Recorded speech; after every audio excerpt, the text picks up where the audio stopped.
Hey guys, KiwiSylveon, and welcome back to Seduce Me 2, the Atomy. Wow. The Demon War.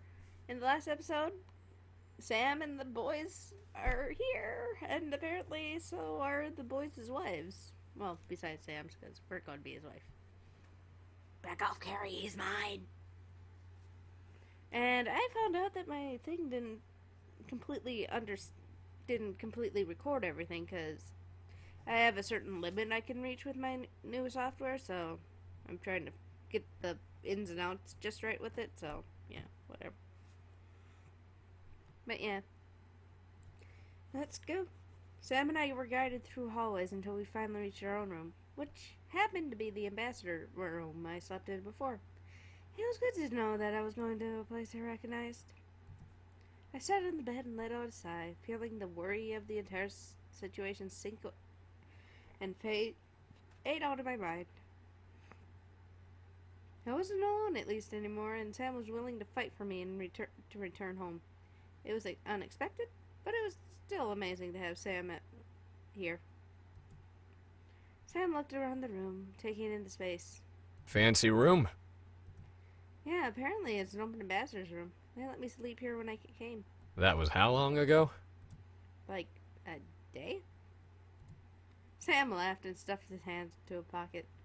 What was so funny? Oh, fuck. I forgot the time difference between this world and the human world. Wait, time difference? Yeah, time goes slower here and stuff. So, while you've been here a day, you've only been gone from the human world for 4 or 5 hours. Wait, huh? I was only gone 4 or 5 hours? How is that possible? Then again, I was in another plane, so it was somewhat understandable. My brain just couldn't wrap around it, so I held my head staring at the floor in shock. Sam laughed again and walked over to me, sitting by my side before he wrapped an arm around my shoulder in comfort.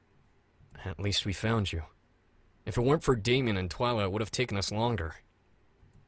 I nodded, relieved regardless of how I was found. Well, I couldn't get back. There was a beacon of hope now, which replaced my previous worry and concern. I leaned my head into Sam's shoulder, feeling exhaustion hit me like a wave, but I didn't want to sleep just yet. I was with Sam, so I wished to stay up a bit longer to be awake with him. Sam? Mm-hmm. I didn't know what to say. I just wanted to be awake for a while longer. I looked up at him as he turned his head to look down at me, patiently waiting for me to ask whatever he assumed I was going to ask. Help me stay awake, please. If I wanted to stay awake longer, then Sam needed to help me do that. Sam looked down at me and turned our bodies gently to face one another. What do you want me to do? Anything. I didn't want our reunion to end for the day with us going to bed. A kiss, a hug, a conversation, anything was acceptable as long as I got to be awake that much longer. Sam gently lifted my chin and lowered his head to kiss me, allowing me the choice to take his lips with mine by stopping a mere centimeter away. I took it and melted into the kiss, wrapping my arms around him. My head and heart became full of Sam, feeling his heartbeat against my chest, tasting his lips against my own. Memories flooded back of us holding one another, and I began to mentally thank God for letting us be together again. Sam wrapped his arm around my waist, pulling me close but not taking us any further. The kiss was slow, intimate, and romantic in every form. That was yet another thing I loved about Sam. He knew when to take things slow with me, and knew when to not get deeper than that. He respected me, loved me, and wanted to protect me with his entire being. I was blessed to have him as mine and mine alone. As we pulled away at last, Sam let a smug grin paint his face. Well, I guess one good thing came out of this. I get to kick my old man's ass. I knew Sam hated his father, but was it really a good thing? In retrospect, yes. Morally, it was questionable. You really hate him, don't you? The smile on Sam's face slowly diminished into an angry expression, his eyes full of rage but his mouth pressed into a firm line. Yeah, I do. Sam slowly stood back up and walked toward the fireplace, staring into it with his hands clenched into fists at his side. That bastard made me and my brothers miserable for years. We finally escaped, and then he grows the balls to try to steal the woman I love away from me. Ooh. Sam. That bastard kills for fun. He burns kingdoms to the ground for not submitting to him, and murders hundreds just because he can. He has a fucking harem of people and replaces every one of them with prisoners of war by the handful. If he had gotten his hands on you, if he even touched you, I would've... His fist tightened at his side. I stared wide-eyed as blood, little by little, began to drip through the crevices of his fingers. Holy shit. I stood and rushed over, laying myself across his back and pressing my forehead into the back of his neck. Sam, it's okay. Is it? I looked up at as Sam turned around to face me. He didn't touch me as his hands were still wounded from his tight fist, but his expression dimmed a bit to a look of sadness. I would have never forgiven myself if you fell into his hands. I stared deep into Sam's gaze, seeing the fear behind them. I was scared as well, but thankful to be saved by Cedro and Diana. Someone above was watching over me carefully, and I thank God for that. I wrapped my arms around Sam's neck and leaned my head to his, pressing my forehead to his own. I'm safe now. Diana and Cedro saved me from that. Thank God for that. Sam wrapped his arms around me, fist still clenched, and pulled me to him tightly. I could see him biting his lip, almost piercing the skin, but maintaining some form of control. I frowned, but allowed silence pass between us. We'll defeat the Demon Lord and go home soon. Sam nodded against my forehead and remained quiet. We had to let this pass. We had to move on and mentally prepare ourselves for war. Sam would get his anger quelled, and we would be able to return home at last. We had to. Sam and I eventually pulled away from each other, locking our gazes lovingly. Come on. We can't stay up all night. I know.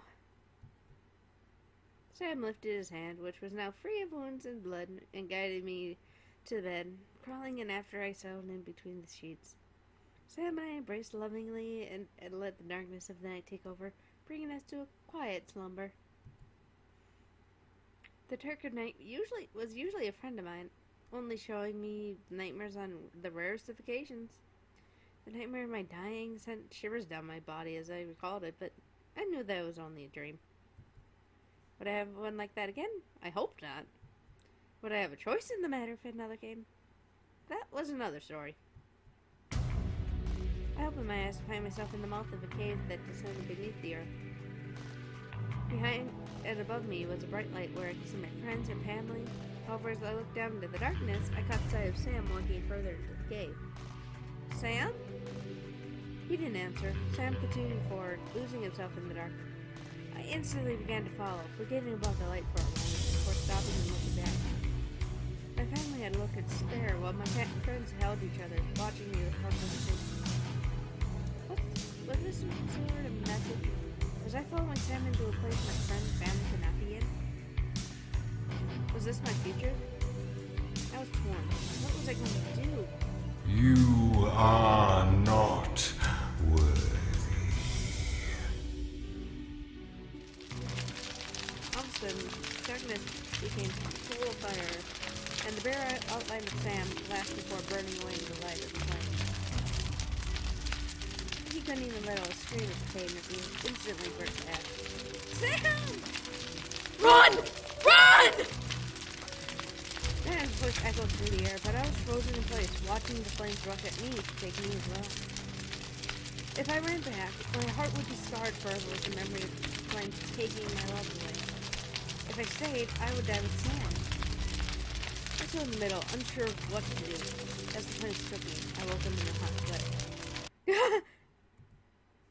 Gripping the covers, I sat up, staring at the far wall before looking around.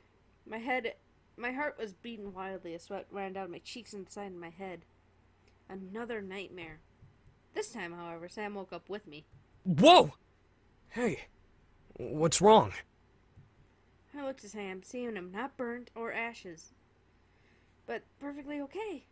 I turned toward him and wrapped my arms around him tightly, now desperate to not let him go. Sam, despite being surprised, wrapped his arms around me and held me close. 2 nightmares, both leaving me and Sam engulfed in flames. I died in the first, he died in the second. What was I going to believe anymore? Sam rubbed my back gently and planted a kiss on my shoulder. Hey, it's okay, alright? It was a stupid nightmare. But you died. You know I can handle anything that comes my way. Could he really? He was strong and he was fast, but was he powerful enough to withstand whatever had let loose those flames to swallow him whole? You are not worthy. What did that voice mean? How was Sam not worthy? What was he not worthy of? There were a million questions running through my mind, and none of them could be answered, at least not at that moment. I simply rested my head on Sam's chest and let him pull us back and down into the bed to sleep. Whatever happens, I'll always be here. Alright? I nodded and closed my eyes, praying that I would not see the nightmare again. As fate was kind once more, I slept peacefully the remainder of the night. Holy shit, my body.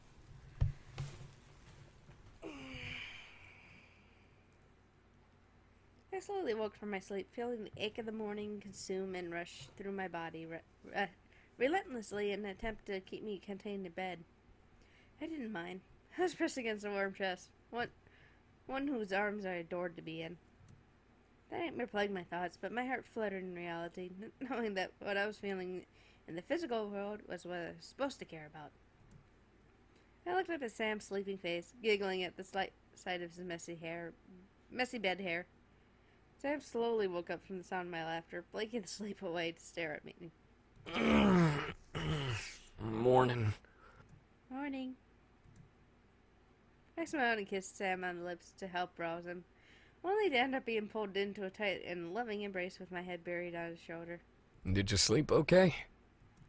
Second time, yeah. Sam nodded, understanding against my shoulder. As I wrapped my arms around him, I felt so warm and safe within the confines of his embrace that the thoughts of the nightmare I had, vanished from my mind. It would come back, but it was gone for now. Kiss him. Where? Mouse? Mousy? No, don't tell me my mousy died. Oh, no, I can't. No. I think my mouse died. No, no, no, no, no, no, no, no, no. I don't want my mouse to die. I don't want it to die at all. You double or triple. I need to get... Oh, my mouse. Why do you do this to me, mousy? Why? Why do you? Why?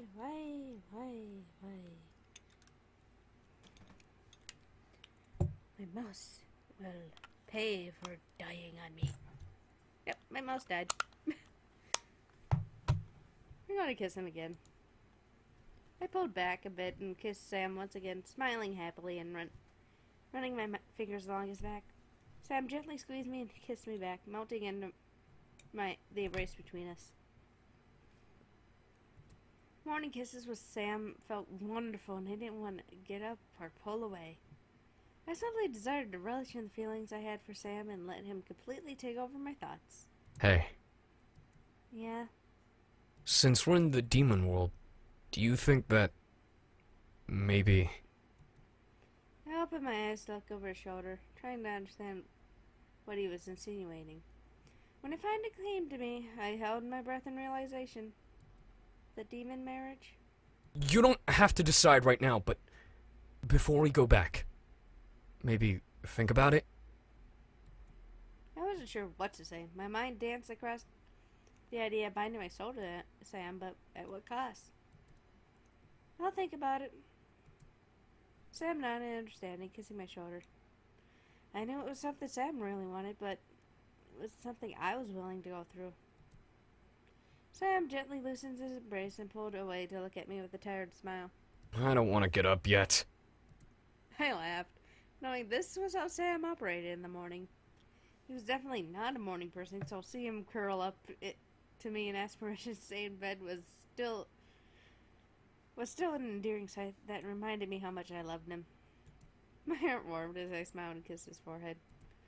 Then we don't have to. We can sleep a little longer if we want. Sam smiled and closed his eyes, pulling me against his chest with a hearty chuckle. Good. We can go eat later. Our peace was broken, unfortunately, by the sound of knocking at our door. Sam and I let out a simultaneous groan. Our plan was ruined. Go away!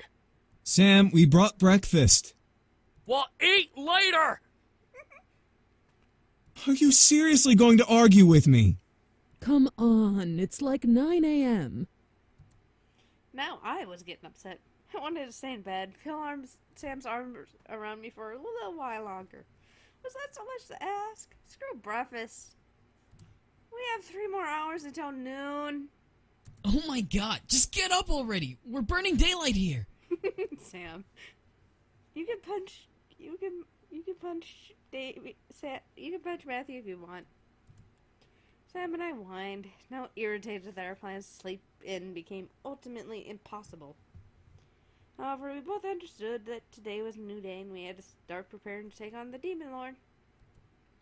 I slowly rose and sat up in bed, yawning as Sam begrudgingly followed suit. Alright, come in. The door opened and in poured the Incubi brothers and their wives carrying a plate of food each. James and Iridessa held out their 2 extra plates for me and Sam. Thanks, Dessa. You're welcome, Sparky. Sparky. I can't get over that. Thank you, James. Of course. James and Iridessa moved away from us as we both looked down at our plates. On it were fruit slices, bread, cheese, and some form of jerky I didn't recognize. It was probably safe knowing the others were eating it as well. Sam, however, lowered his plate to his lap and looked up at his brothers. So, what's the plan? Well, we should probably take the next couple of days to train properly. Since we're in Lilith Castle, we'll have access to training equipment. Lilith Castle? This place has a name? The boys and Irene, Eric's wife, nodded in reply. Sam stuffed a stick of jerky in his mouth and began to chew on it as Damien began to explain.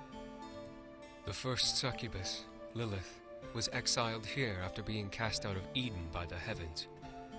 She became a demon and soon began to breed more incubi and succubi than the world could control. Wait, Lilith as in Lilith from the Bible? Yes. During her time here, she established a kingdom with this very castle at its heart. It's a pretty castle indeed. I've never had the pleasure of coming here. Meh, I'm not really a fan of it. Sam swallowed the bite of jerky he had in his mouth and licked his lips, joining the conversation. Alright, so we train until we can't anymore. Obviously, we'll need breaks in between, but we can't afford to let a day go by without intense training. We only have a week after all. Yeah.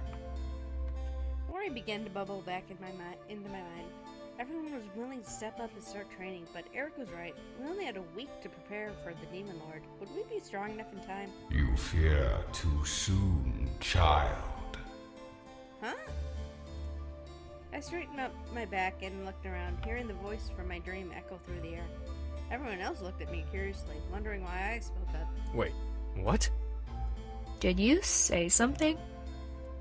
I looked around at everyone, seeing their confused faces. Did they not hear the voice? They cannot hear me, child. I shook my head, rubbing it gently with a nervous laugh. Sorry, I thought I missed something. The confusion in everyone's faces dissipated as everyone got back to the topic at hand. What I couldn't remember or focus on. My thoughts went back to the voice, wondering how it was speaking to me and how it knew what I was thinking. I am closer than you imagine. What do you mean?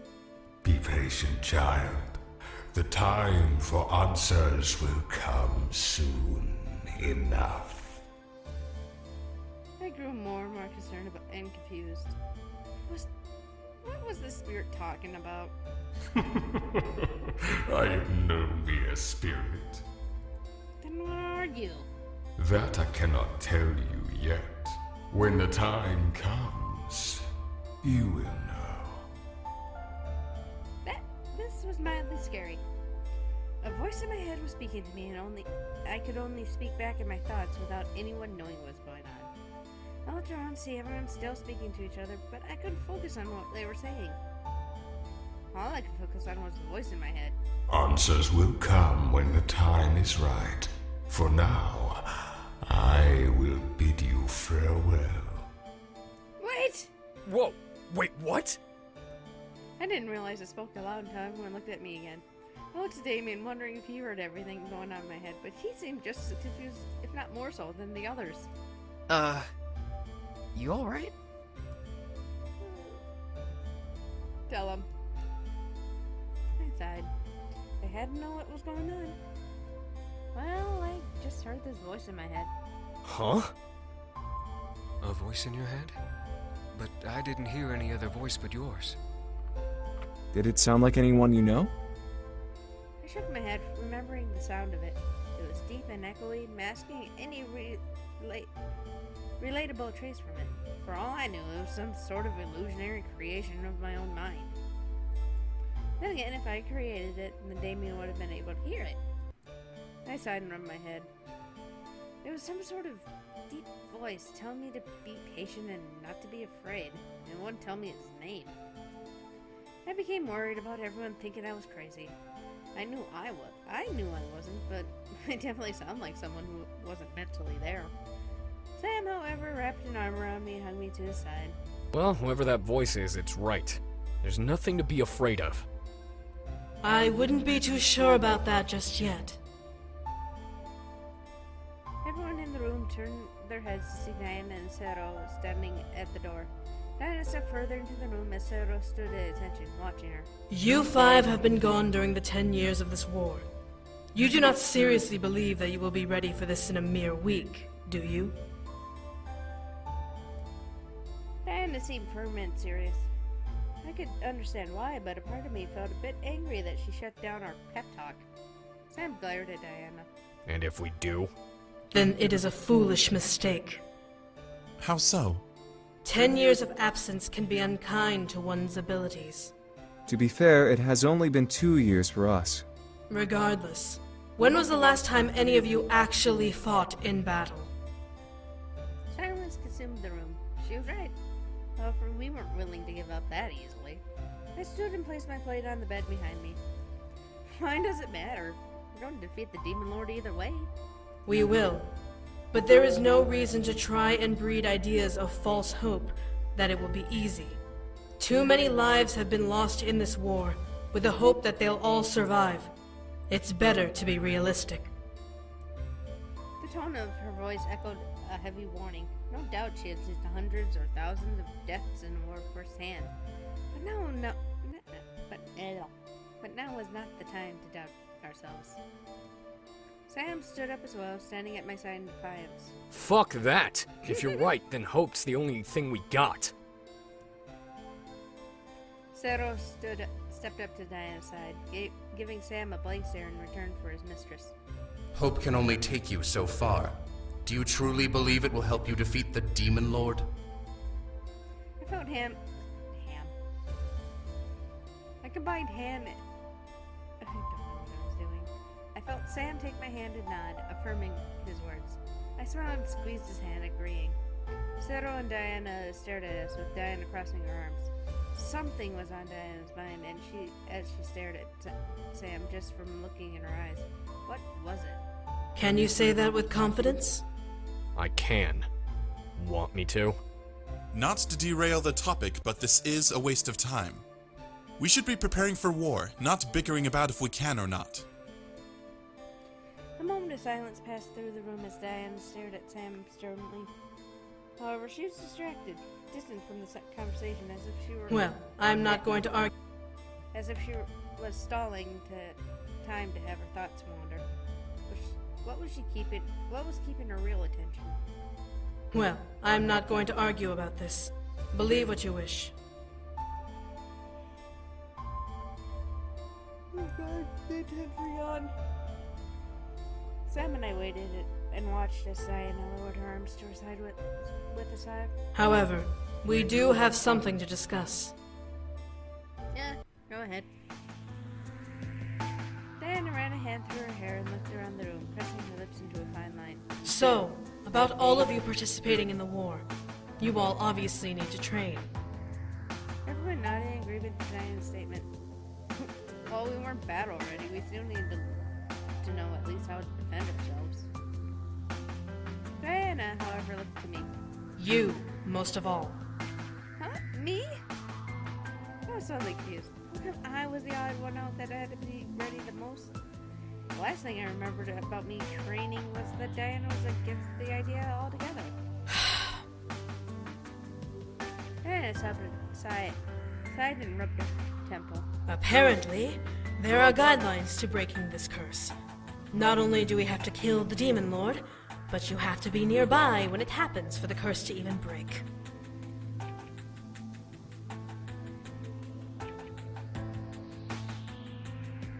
I hope that didn't pop up because I have to do a few screenshots every now and then. That makes no sense. Where did you learn this? Shadow. He spent the night trying to find alternative ways to break your curse. Unfortunately, we didn't find anything of the sort, but we found the guidelines to breaking it. Well, I'm not going to test my luck with any of this, so I'm just going to leave it here and pick it up in the next episode, I guess.